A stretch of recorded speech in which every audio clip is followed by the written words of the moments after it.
La ilaha illallah Muhammadun Rasulullah alaihi salatullah wa alihi wal ahib. Assalamualaikum warahmatullahi wabarakatuh.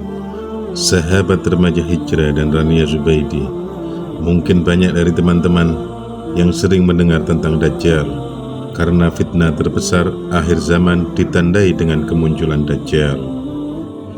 Dari Hashim bin Amir al-Anshari pernah mendengar langsung dari Nabi SAW, sejak penciptaan Adam hingga hari kiamat tidak ada fitnah paling besar melebihi fitnah Dajjal. Hadis riwayat Muslim. Dengan fitnahnya yang begitu dahsyat, lantas siapakah yang akan menjadi pengikutnya? Sebelum lanjut ke inti pembahasan, silakan teman-teman dukung channel ini dengan subscribe tombolnya. Yang pertama, orang-orang Yahudi. Terkait hal ini, Anas bin Malik meriwayatkan bahwa Rasulullah SAW bersabda bahwa kelak Dajjal akan diikuti oleh 70.000 orang Yahudi dari Asbahan yang memakai baju tebal berjahit. Hadis riwayat Muslim. Hadis ini menunjukkan bukan jumlah, pembatasan jumlah, namun terkait betapa banyaknya pengikut Dajjal kala itu. Jika dilihat dari Asbahan saja pengikutnya sebanyak itu, apalagi di wilayah-wilayah lainnya. Terlebih, Dajjal diberikan kemampuan luar biasa untuk berkeliling dunia dalam waktu yang super cepat, melainkan Mekah dan Madinah yang dijaga oleh para malaikat. Yang kedua adalah kelompok-kelompok menyempal atau Khawarij. Menurut riwayat Ibnu Majah, Nabi bersabda bahwa akan tumbuh pemuda yang fasih membaca Al-Quran, tapi hanya sampai kerongkongan.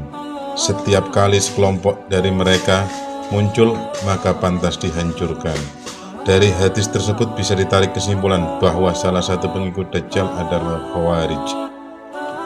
Sebuah gambaran umum bagi orang-orang dungu yang tidak mengetahui tentang ajaran Islam yang benar dan sebenar-benarnya. Yang ketiga, pelaku bid'ah dan kesesatan.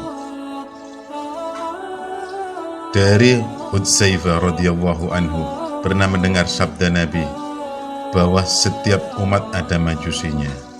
Sementara majusi umat ini adalah mereka yang tidak percaya takdir kalau berjumpa dengan orang semacam ini.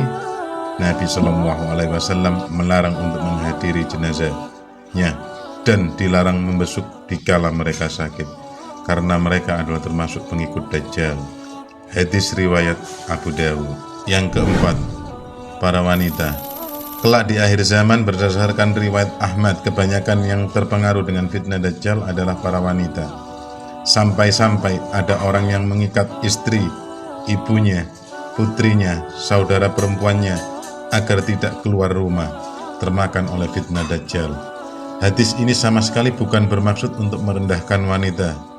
Banyak di kalangan wanita yang mengikuti Dajjal karena gampang tergoda dengan syahwat duniawi dan tidak mengedepankan akalnya sebagaimana laki-laki. Sementara itu, di kondisi itu fitnah Dajjal sangat begitu menggoda. Di saat kondisi dunia kala itu begitu memprihatinkan, misalnya api yang diperlihatkan menjadi air, dan sebaliknya air diperlihatkan sebagai api, dan berbagai fitnah lainnya yang sangat sulit dilawan jika tidak dibentengi dengan keimanan. Kelima, setan. Dalam riwayat Amr bin As radhiyallahu anhu disebutkan sabda Nabi SAW, di laut ada setan-setan yang dipenjara oleh Nabi Sulaiman radhiyallahu anhu, yang kelak akan keluar membacakan sesuatu kepada manusia. Hadis riwayat Muslim. Kemungkinan keluarnya setan-setan ini adalah menjelang atau saat Dajjal muncul. Dalam sebagian riwayat disebutkan bahwa kelak setan-setan akan berjalan di depan Dajjal yang menyerukan fitnah di berbagai negeri dan kota yang dimasuki Dajjal. Keenam, tukang sihir. Berdasarkan penelitian Dr. Mubayyad, di sebagian riwayat ada yang menunjukkan bahwa tukang sihir, dukun, dan semacamnya kelak menjadi pengikut Dajjal. Mereka berjalan di depan Dajjal dengan penuh kebohongan dan kedustaan yang dibuat-buat untuk menyebarkan fitnah Dajjal. Yang ketujuh, pengikut hawa nafsu. Pengikut Dajjal yang lainnya adalah mereka yang tahu bahwa Dajjal itu dusta, namun mereka tak kuat bersabar menahan fitnahnya, akibatnya termakan juga. Abu Nuaim meriwayatkan dari Ubaid bin Umar al-Laitsi bahwa ketika Dajjal keluar, salah satu yang mengikutinya adalah orang-orang yang mengetahui bahwa Dajjal adalah kafir, tapi mereka tetap ikut karena ingin memakan makanannya serta kebutuhan lainnya. Ketika murka Allah turun, maka mereka juga akan terkena imbasnya.